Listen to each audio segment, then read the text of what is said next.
En el gran teatro de la civilización galáctica, donde las especies medían su valía por el avance tecnológico y la destreza militar, los acechadores del vacío ocupaban una posición bastante única en la cadena alimenticia universal. Específicamente, se sentaban cómodamente en la cima absoluta, mirando a todos los demás con esa indiferencia casual normalmente reservada para los dioses y los recaudadores de impuestos. Estos magníficos bastardos se habían ganado su reputación a la antigua usanza, siendo absoluta y espectacularmente letales.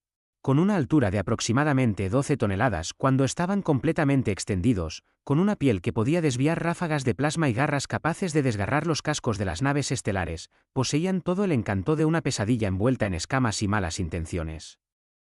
Su capacidad para sobrevivir en el vacío del espacio durante largos periodos los convertía en material de leyendas entre los viajeros espaciales. Si bien sus estrategias de caza en manada habían convertido más de un sistema estelar en una fábula con moraleja sobre aventurarse demasiado lejos de la civilización, la República Craxi, esos artrópodos perpetuamente militaristas, había dedicado manuales tácticos enteros a evitar los territorios de los acechadores del vacío. Los citianos, con su obsesión por la catalogación y la eficiencia, los habían clasificado como peligro biológico ápice nivel omega, que en jerga burocrática significaba huye muy rápido y finge que no has visto nada. Incluso el notoriamente arrogante Imperio Tessiano, cuyos ciudadanos se consideraban el pináculo del desarrollo evolutivo, se mantenía muy alejado del espacio de los acechadores del vacío. Lo que hacía a estas criaturas particularmente molestas desde una perspectiva galáctica era su aparente inmunidad a las armas convencionales. Los escudos de energía no significaban nada para seres que podían desplazarse a través de la materia sólida. Las barreras cinéticas eran inútiles contra criaturas que trataban los campos de asteroides como pistas de obstáculos recreativas. Los estrategas militares de una docena de especies habían llegado a la conclusión de que la única defensa práctica contra un acechador del vacío era estar en otro lugar por completo, preferiblemente en un sistema estelar diferente. Las criaturas cazaban en el profundo vacío entre las estrellas, alimentándose de radiación cósmica y de la ocasional nave desafortunada que se adentraba en su territorio. Se movían como sombras líquidas a través del espacio, su movimiento tan fluido e impredecible que incluso los sistemas de puntería más avanzados los trataban como fenómenos naturales en lugar de entidades biológicas. Las computadoras de las naves informaban diligentemente sobre anomalías gravitacionales inusuales justo hasta el momento en que unas garras masivas rasgaban sus cascos. Sin embargo, a pesar de su temible reputación, los acechadores del vacío mantenían una discreción casi sobrenatural. Rara vez atacaban a menos que se les provocara, prefiriendo observar las naves que pasaban con el interés desapegado de los investigadores que estudian especímenes de laboratorio particularmente lentos. Este comportamiento había llevado a los xenobiólogos a teorizar sobre sus niveles de inteligencia, aunque pocos eran lo suficientemente valientes como para realizar estudios de campo. El último equipo de investigación que intentó una observación cercana del comportamiento de los acechadores del vacío envió exactamente una transmisión: saben que los estamos observando. Creen que es divertido. La comunidad galáctica se había acomodado en un acuerdo confortable con estos depredadores ápice: mantente fuera de su territorio, no hagas movimientos bruscos si te encuentras con uno y mantén la ficción de que la civilización avanzada representa el pináculo de la evolución universal. Era un equilibrio delicado que había funcionado durante varios milenios, permitiendo que varias especies se ocuparan de sus asuntos de conquista, comercio, y en general, de ser una molestia para los demás sin preocuparse por convertirse en el almuerzo de alguien. Este orden cósmico cuidadosamente mantenido estaba a punto de encontrarse con algo mucho más peligroso que cualquier acechador del vacío: la compasión humana. La estación de investigación Kepler representaba la cúspide absoluta de la cooperación interestelar, lo que quería decir que funcionaba con la misma fluidez que una cena diplomática en la que la mitad de los invitados quería comerse a la otra mitad. La estación servía como una empresa científica conjunta entre 7 grandes potencias galácticas, cada una contribuyendo con su experiencia única a la noble causa de avanzar en el conocimiento universal, mientras se espiaban simultáneamente las metodologías de investigación de los demás. La doctora Evangelene Torne, la xenobióloga jefa de la estación y la única humana a bordo, se había acostumbrado a ser tratada como algo entre una curiosidad y una leve molestia. Los humanos eran relativamente nuevos en la escena galáctica, habiendo alcanzado el viaje más rápido que la luz solo recientemente para los estándares galácticos.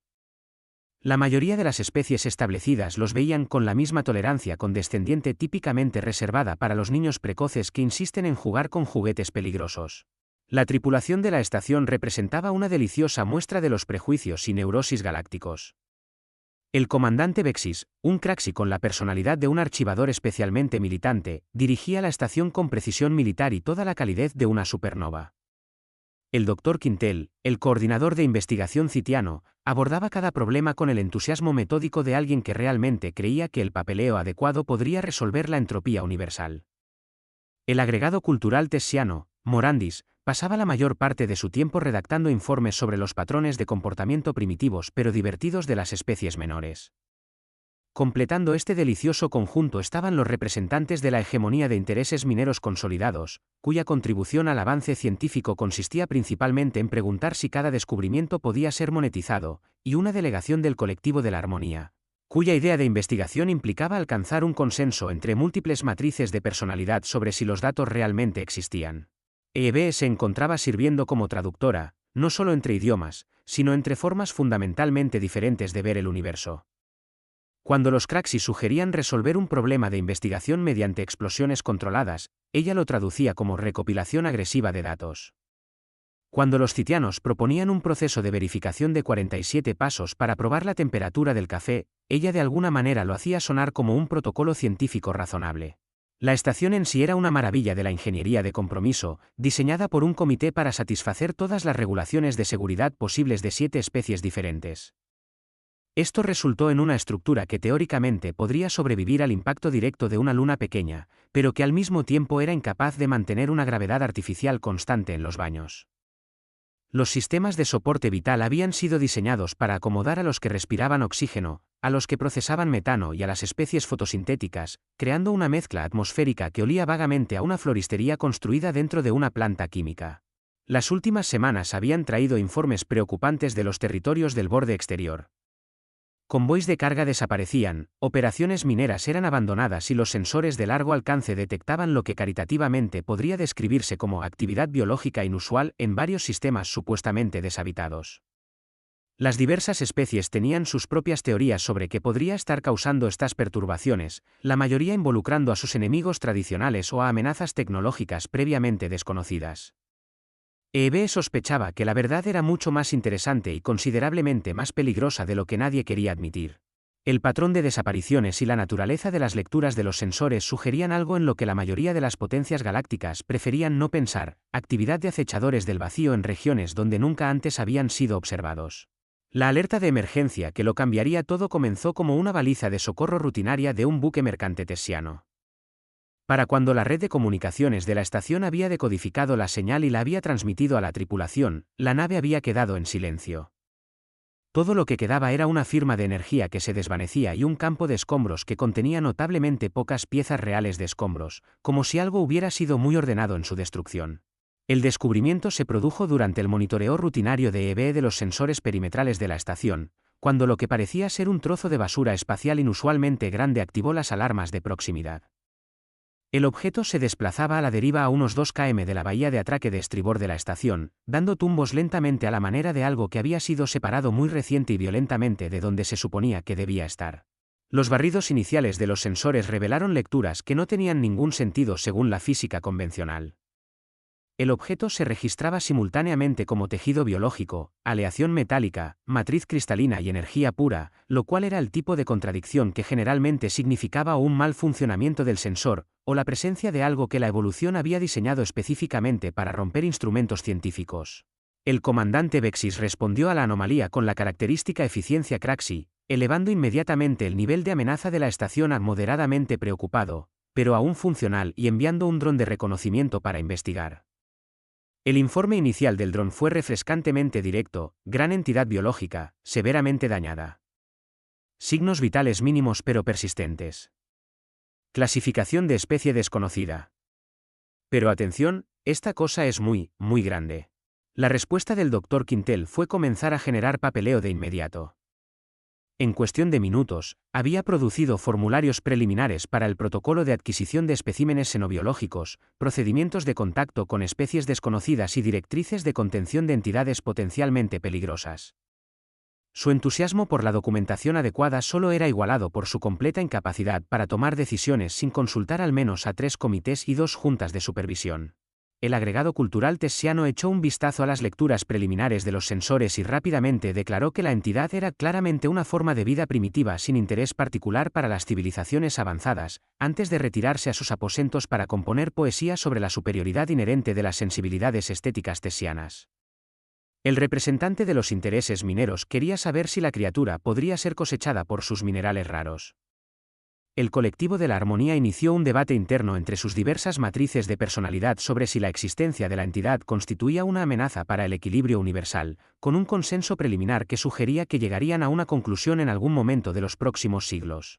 Eve echó un vistazo a las lecturas de los sensores y supo exactamente lo que habían encontrado. Las firmas de energía, las extrañas propiedades materiales, las lecturas biológicas imposibles, todo apuntaba a un acechador del vacío. Y no a uno cualquiera, sino a uno que estaba muy mal herido y muy cerca de la muerte. Su sugerencia de que deberían subir a la criatura a bordo para recibir tratamiento médico fue recibida con el tipo de silencio atónito típicamente reservado para los anuncios de una catástrofe cósmica inminente. Las mandíbulas del comandante Bexis chasquearon en lo que ella había aprendido que era el equivalente craxi de la risa histérica. El Dr. Quintel comenzó a hiperventilar de una manera muy organizada mientras buscaba en su base de datos formularios relacionados con patrones de comportamiento humano suicida. El debate que siguió fue una obra maestra de la diplomacia galáctica, es decir, implicó una gran cantidad de gritos en múltiples idiomas mientras todos intentaban encontrar formas creativas de evitar tomar una decisión. La posición de los Craxi era que la criatura debía ser destruida de inmediato como medida de precaución. Los citianos querían estudiarla desde una distancia segura de al menos 3 sistemas estelares. Los tessianos declararon que estaba por debajo de su atención, mientras sugerían simultáneamente que alguien más debería encargarse de ella rápidamente. Mientras tanto, la criatura continuaba derivando lentamente hacia la estación, sus signos vitales se debilitaban progresivamente con cada hora que pasaba. Los sensores de largo alcance indicaban un trauma masivo en sus sistemas de órganos primarios, lo que sugería que lo que la había herido había sido extremadamente poderoso y completamente desagradable en el proceso. Eve se encontró en la posición única de ser el único miembro de la tripulación que parecía comprender que estaban viendo morir a un ser sensible, en lugar de lidiar con una amenaza abstracta que debía ser gestionada a través de los procedimientos adecuados. Sus intentos de explicar este concepto fueron recibidos con una educada confusión por parte de especies que habían pasado milenios aprendiendo a ver a los acechadores del vacío como fuerzas de la naturaleza en lugar de criaturas vivientes. El punto de inflexión en el debate llegó cuando señaló que un acechador del vacío muerto flotando cerca de su estación atraería a otros acechadores del vacío en busca de lo que hubiera matado a su compañero de manada. Esta observación tuvo el notable efecto de centrar la atención de todos en soluciones prácticas en lugar de implicaciones filosóficas.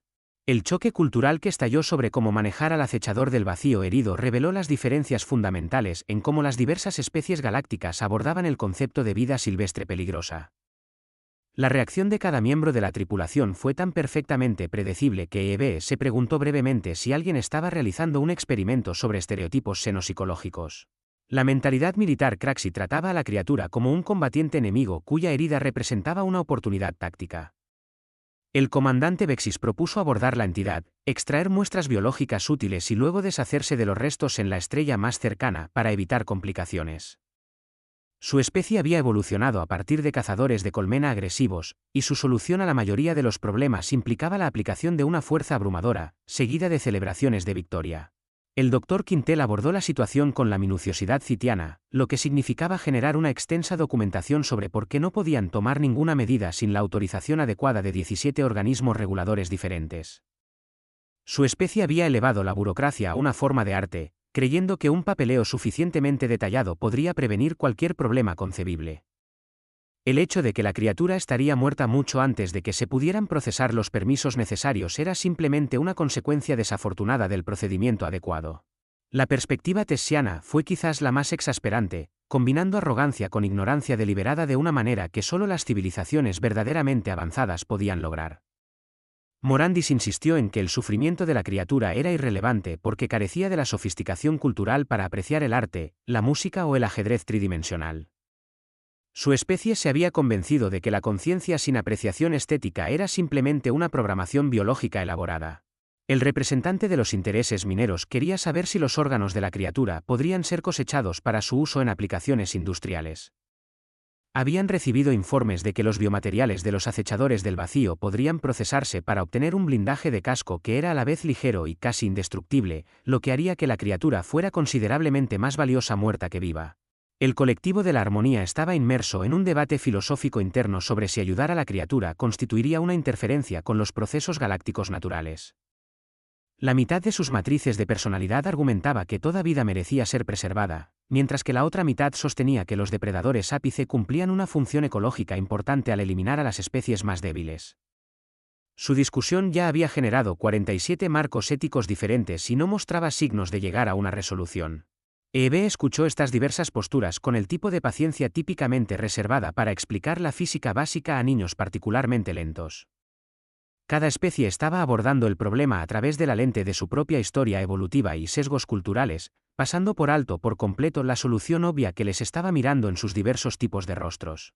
Una creciente frustración con la incapacidad colectiva de la tripulación para ver más allá de sus prejuicios finalmente estalló cuando el Dr. Quintel sugirió que deberían formar un comité para estudiar la posibilidad de formar un comité para investigar la viabilidad de considerar si deberían hacer algo con respecto a la criatura. ¿Saben qué?, anunció a la tripulación reunida, su voz con esa calma peligrosa que precede a los grandes incidentes diplomáticos.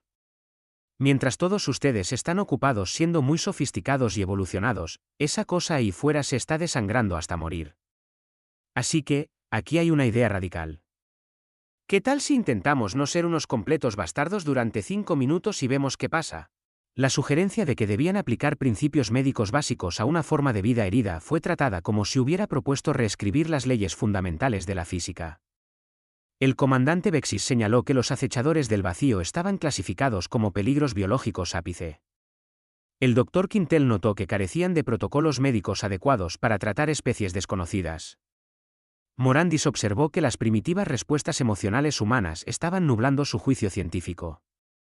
Lo que ninguno de ellos parecía comprender era que Eve había pasado las últimas horas estudiando las lecturas biológicas de la criatura y había reconocido algo que sus diversos sesgos culturales les impedían ver.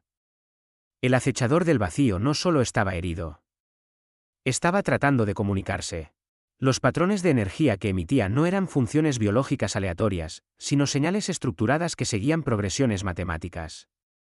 La criatura estaba pidiendo ayuda y todos estaban demasiado ocupados siendo civilizados para darse cuenta. En el momento en que Eve tomó la decisión de intervenir personalmente, la cuidadosa fachada de cooperación interespecies que mantenía unida la estación comenzó a desarrollar fracturas por estrés. Su anuncio de que tenía la intención de tratar las heridas de la criatura utilizando técnicas médicas humanas fue recibido con el tipo de silencio horrorizado típicamente reservado para las declaraciones de guerra contra la realidad misma. El comandante Bexis comenzó a calcular de inmediato la probabilidad estadística de que un solo humano pudiera proporcionar tratamiento médico con éxito a una especie que nunca había sido estudiada por nadie que hubiera vivido para publicar sus hallazgos. Su entrenamiento táctico sugería que el plan de Eve se encontraba en algún punto entre el suicidio ambicioso y el arte performativo elaborado, con una pequeña posibilidad de descubrir accidentalmente nuevas e interesantes formas de morir. El Dr. Quintel comenzó a hiperventilar mientras intentaba simultáneamente localizar protocolos de emergencia para el miembro del personal humano experimentando un fallo catastrófico de juicio. Su base de datos contenía extensos procedimientos para fallos de equipo, escenarios de contacto alienígena y fallos catastróficos del sistema, pero aparentemente nadie había anticipado que un miembro de la tripulación podría intentar voluntariamente proporcionar atención médica al depredador más temido de la galaxia. La logística práctica del plan de Eve requería subir a la criatura a bordo, lo que significaba extender la bahía médica de emergencia de la estación para acomodar algo del tamaño aproximado de una pequeña nave espacial.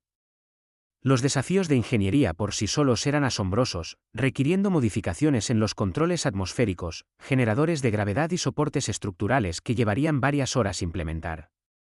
Más problemático era el asunto de cómo transportar de manera segura a un acechador del vacío moribundo sin activar los mecanismos de defensa que pudiera conservar.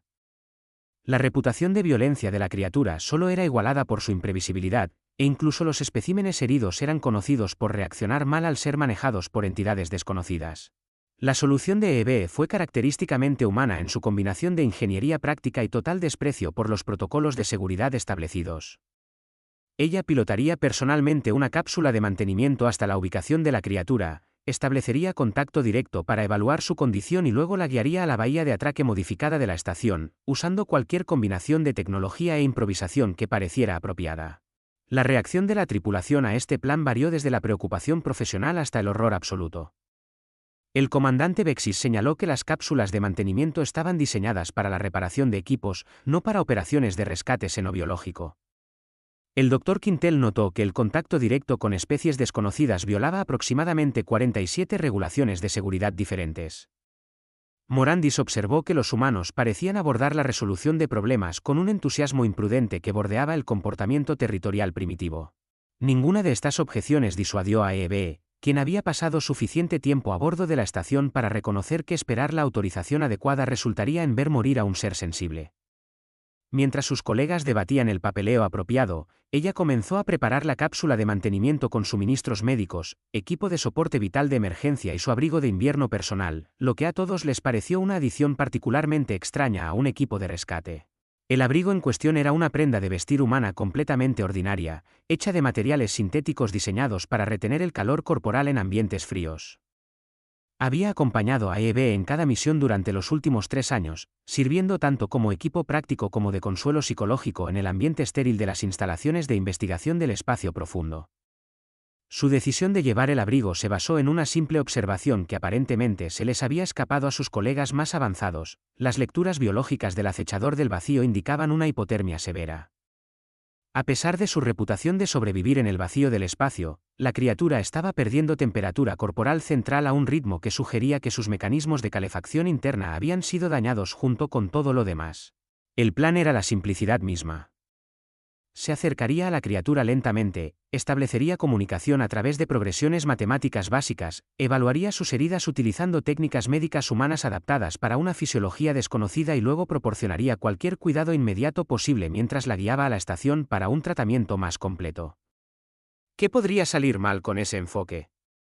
Según sus colegas, absolutamente todo, de maneras que probablemente violarían varios principios fundamentales de la física mientras establecían nuevos récords de autodestrucción creativa. EB selló su casco, activó los sistemas de la cápsula de mantenimiento y se preparó para demostrar que a veces la solución más sofisticada era simplemente negarse a ser sofisticado en absoluto. El acercamiento al acechador del vacío requirió un delicado equilibrio entre la intuición humana y los instintos básicos de supervivencia, complicado por el hecho de que todo lo que EB sabía sobre la especie provenía de informes de segunda mano archivados por personas que los habían observado desde distancias muy seguras. La criatura que flotaba ante su cápsula de mantenimiento era simultáneamente exactamente lo que había esperado y nada parecido a las descripciones en las bases de datos xenobiológicas. De cerca, el acechador del vacío poseía una belleza terrible que ninguna lectura de sensor podría transmitir adecuadamente. Su piel cambiaba entre un púrpura profundo y un negro absoluto, creando patrones que parecían absorber la luz en lugar de simplemente reflejarla. El blindaje natural de la criatura mostraba evidencia de una sofisticada ingeniería biológica, con escamas superpuestas que formaban complejos patrones geométricos a lo largo de sus flancos y extremidades. Las heridas eran inmediatamente aparentes y mucho más graves de lo que los sensores de largo alcance habían indicado. Desgarros masivos en la piel de la criatura revelaban tejido dañado debajo, mientras que varios de sus órganos sensoriales primarios mostraban signos de impacto directo de armas de energía. Lo que sea que hubiera atacado a este acechador del vacío había sido extremadamente poderoso y estaba completamente decidido a asegurarse de que no sobreviviera al encuentro. Más preocupante era la evidencia de múltiples tipos de heridas, lo que sugería una batalla prolongada o ataques de varios sistemas de armas diferentes. Quemaduras de energía marcaban el caparazón principal de la criatura, mientras que el daño cinético había aplastado varias de sus extremidades más pequeñas. Lo más preocupante eran los signos de daño por armas exóticas, áreas donde la estructura molecular de la criatura había sido parcialmente desestabilizada, creando heridas que desafiaban la biología convencional. La respuesta de la criatura a su acercamiento fue inicialmente defensiva, con sutiles cambios en su posicionamiento que sugerían que se preparaba para huir o combatir a pesar de sus heridas. Las lecturas de energía aumentaron brevemente cuando algún sistema interno se activó, y luego se desvanecieron cuando la criatura aparentemente decidió que un solo humano en una cápsula de mantenimiento no representaba ninguna amenaza o ningún interés particular. El primer intento de comunicación de EB siguió los protocolos establecidos para el primer contacto con especies desconocidas, transmitiendo progresiones matemáticas y representaciones simbólicas básicas.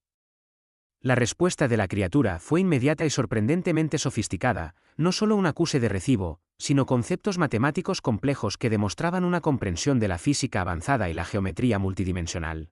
Lo que siguió fue quizás la conversación más surrealista en la historia humana, llevada a cabo a través de una combinación de ecuaciones matemáticas, patrones de pulsos de energía y lo que solo podría describirse como manipulación interpretativa de sensores. El acechador del vacío no solo era inteligente, sino que poseía una forma de conciencia que operaba en múltiples niveles cognitivos simultáneamente. Más importante aún, tenía miedo, no de ella específicamente, sino de algo que lo había alejado de su territorio normal y lo había dejado demasiado dañado para regresar. Los patrones de comunicación de la criatura sugerían que había estado protegiendo algo cuando fue atacado. Algo que todavía estaba en peligro por lo que sea que lo hubiera herido tan gravemente. La decisión de contactar físicamente a la criatura fue el tipo de elección que los xenobiólogos debatirían durante siglos, asumiendo que alguien sobreviviera para llevar a cabo el debate. EB simplemente abrió los brazos manipuladores externos de la cápsula de mantenimiento y tocó suavemente la piel dañada de la criatura, monitoreando sus lecturas biológicas en busca de signos de angustia o respuesta agresiva. La reacción del acechador del vacío fue profunda y completamente inesperada. En lugar de la violenta respuesta defensiva que sugería toda la inteligencia militar, la criatura comenzó a emitir lo que solo podría describirse como patrones de alivio, complejas firmas de energía que transmitían gratitud, esperanza y algo notablemente similar a la confianza. Fue en este momento que EB hizo el gesto simbólico que eventualmente se registraría en los textos xenobiológicos como el momento interespecies más conmovedor de la historia galáctica, o el ejemplo más elaborado de locura humana jamás documentado. Con cuidado, se quitó su abrigo de invierno, lo maniobró a través de la esclusa de aire de la cápsula y lo envolvió alrededor de una porción del torso herido de la criatura. El abrigo era completamente inadecuado para proporcionar una protección térmica real a algo del tamaño de una pequeña nave espacial. Pero el gesto en sí trascendió las consideraciones prácticas. Por primera vez en su existencia, el depredador más temido de la galaxia estaba experimentando algo que la mayoría de las civilizaciones galácticas habían olvidado como proporcionar, compasión incondicional de un miembro de otra especie. Las lecturas biológicas de la criatura se estabilizaron casi de inmediato. No por ninguna propiedad terapéutica de la tela sintética, sino porque finalmente entendió que estaba a salvo. La revelación que siguió a la recuperación del acechador del vacío fue el tipo de descubrimiento que obligó a los xenobiólogos a reconsiderar suposiciones fundamentales sobre la inteligencia, la comunicación y la naturaleza misma de la conciencia.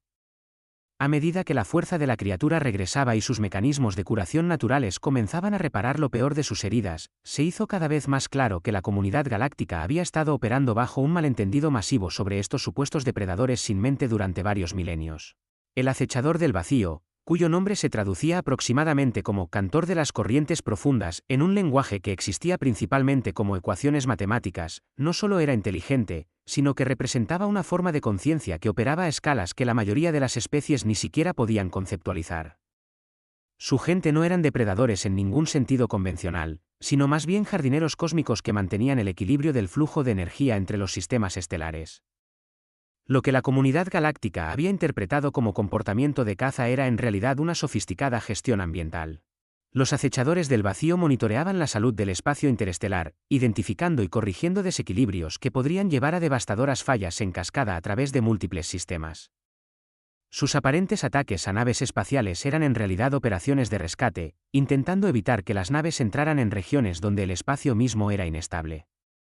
La capacidad de la criatura para desplazarse a través de la materia sólida no era una adaptación de caza, sino una herramienta necesaria para su trabajo, manipulando las fuerzas fundamentales que mantenían unidos los sistemas estelares. Su resistencia a las armas convencionales era simplemente un subproducto de existir en múltiples fases dimensionales simultáneamente, lo cual era requerido para sus deberes de mantenimiento cósmico. Cantor de las corrientes profundas había sido herido mientras defendía una colonia de cría de acechadores del vacío juveniles de algo que había invadido su territorio.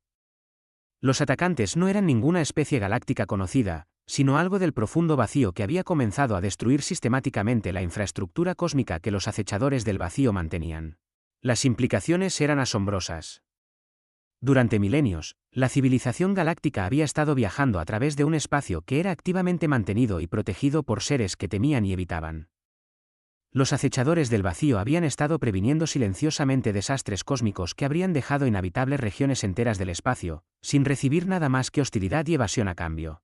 Peor aún, los ataques a los acechadores del vacío parecían ser sistemáticos y deliberados, lo que sugería que alguien o algo estaba apuntando específicamente a los seres responsables de mantener la estabilidad cósmica.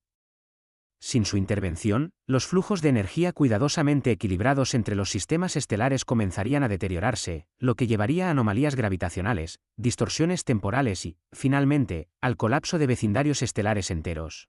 El simple acto de compasión de EB había evitado accidentalmente una catástrofe cósmica que habría afectado a miles de millones de vidas en docenas de sistemas estelares.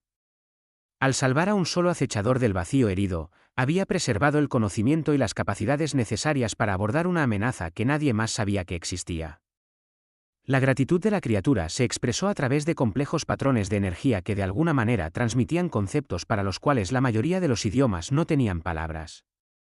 Estaba agradecido no solo por la atención médica, sino por ser tratado como un ser merecedor de compasión en lugar de un problema a resolver mediante la violencia o la evasión. Más significativamente, Cantor de las Corrientes Profundas comenzó a compartir información sobre la infraestructura cósmica que su gente mantenía, revelando la intrincada red de sistemas de gestión de energía que mantenían estable la civilización galáctica. El conocimiento fue ofrecido libremente, sin condiciones ni expectativas, como un regalo a la especie que finalmente había mostrado amabilidad a uno de los suyos. La reacción de la tripulación a estas revelaciones varió desde la fascinación profesional hasta la crisis existencial. El comandante Bexis pasó varias horas recalculando estrategias militares basadas en la nueva comprensión de que los acechadores del vacío eran protectores en lugar de depredadores. El Dr. Quintel comenzó a generar nuevos formularios para protocolos de colaboración en el mantenimiento de la infraestructura cósmica, mientras sufría simultáneamente lo que parecía ser un colapso nervioso por la insuficiencia de sus sistemas de clasificación anteriores. El cambio más profundo fue en cómo la tripulación comenzó a ver la intervención de EB. Lo que inicialmente había parecido un sentimentalismo humano peligroso, ahora se reconocía como el tipo de sabiduría intuitiva que sus avanzadas civilizaciones de alguna manera habían perdido. El simple reconocimiento de que los seres que sufren merecen ayuda, independientemente de su especie o reputación, había abierto canales diplomáticos con ingenieros cósmicos cuya cooperación era esencial para la supervivencia galáctica. El impacto del primer contacto diplomático exitoso de la humanidad con los acechadores del vacío se extendió por la civilización galáctica con el tipo de consecuencias de largo alcance que serían estudiadas por los xenosociólogos durante generaciones. A los pocos días de la recuperación de Cantor de las Corrientes Profundas, otros acechadores del vacío comenzaron a aparecer cerca de las principales estaciones espaciales y rutas de envío. No como amenazas, sino como observadores curiosos interesados en aprender más sobre la especie que había mostrado amabilidad a su compañero de manada herido. El pánico inicial que se apoderó de varios comandos militares dio paso gradualmente a un optimismo cauteloso a medida que quedaba claro que estos encuentros eran pacíficos. Los acechadores del vacío aparecían cerca de las naves espaciales, mantenían una distancia respetuosa y simplemente observaban antes de partir sin incidentes.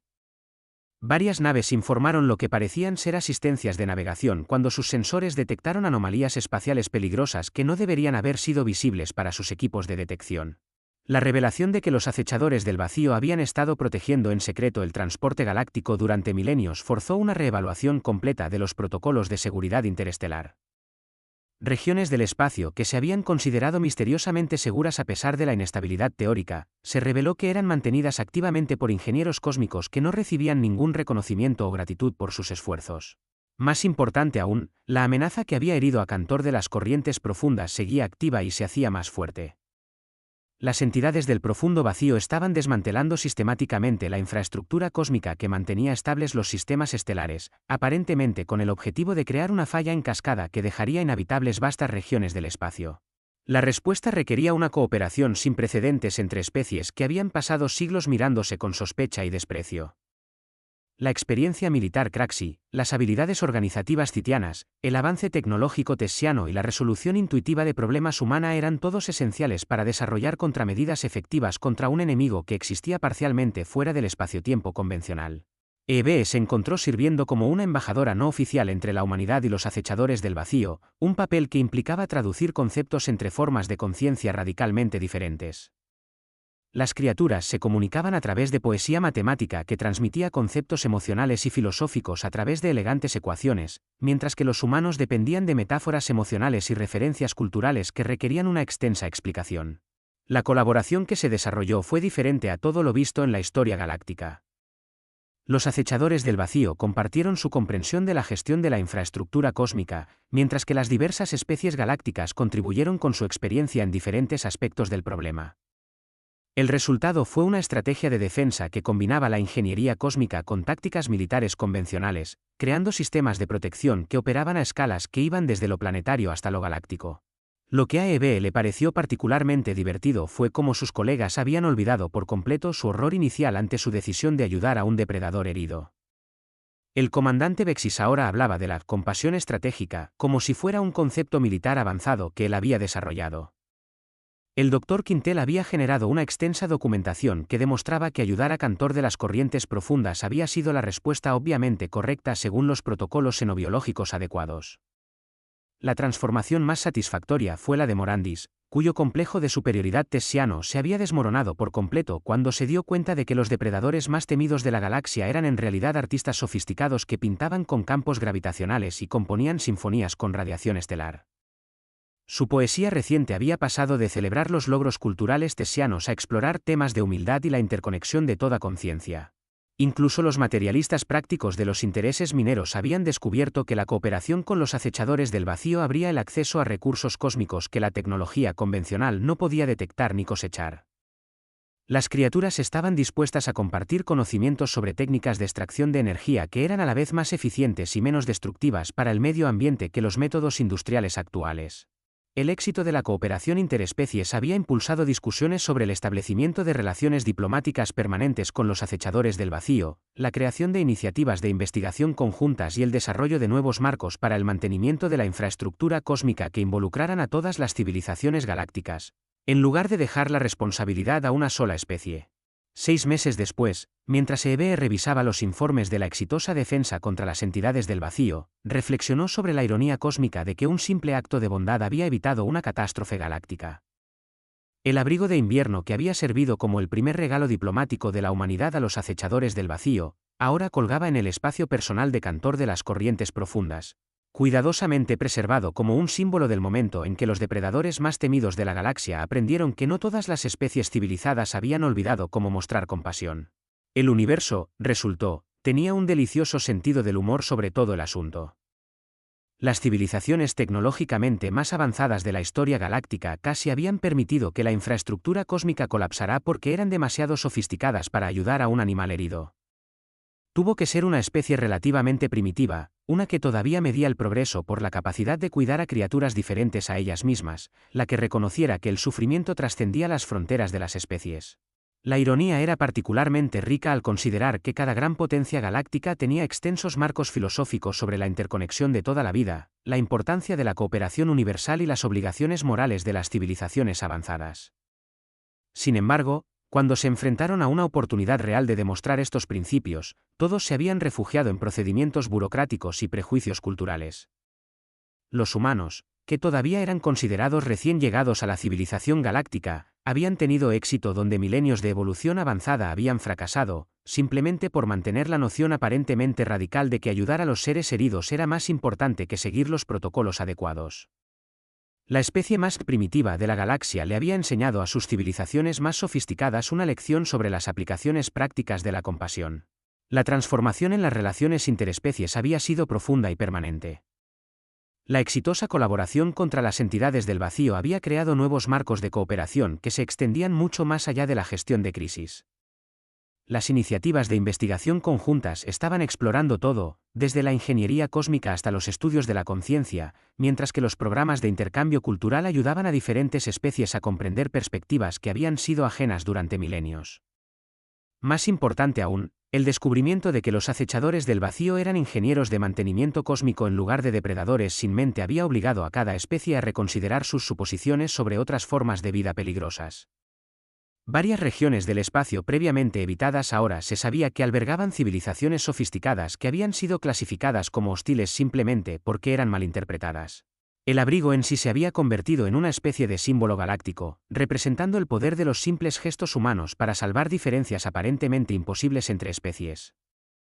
Los protocolos diplomáticos ahora incluían disposiciones para objetos de consuelo simbólicos, en situaciones de primer contacto, mientras que el entrenamiento militar enfatizaba la importancia de considerar si las aparentes amenazas podrían ser en realidad oportunidades para la cooperación. Mientras Eve preparaba su informe final sobre el incidente, no pudo evitar sonreír ante la broma cósmica de que su abrigo de invierno se había convertido en uno de los artefactos diplomáticos más importantes de la historia galáctica. En algún lugar del profundo vacío, Cantor de las corrientes profundas continuaba su trabajo manteniendo la infraestructura cósmica que mantenía estable la civilización, mientras llevaba un trozo de tela sintética humana como recordatorio de que la inteligencia y la compasión podían existir en las formas más inesperadas. El universo, al parecer, había estado esperando a alguien lo suficientemente primitivo como para recordar que ser civilizado significaba ayudar a quienes necesitaban ayuda, sin importar su tamaño, reputación o número de dientes. Tenía que ser cosa de humanos salvar accidentalmente la civilización galáctica por negarse a tenerles el miedo debido a los monstruos de la oscuridad.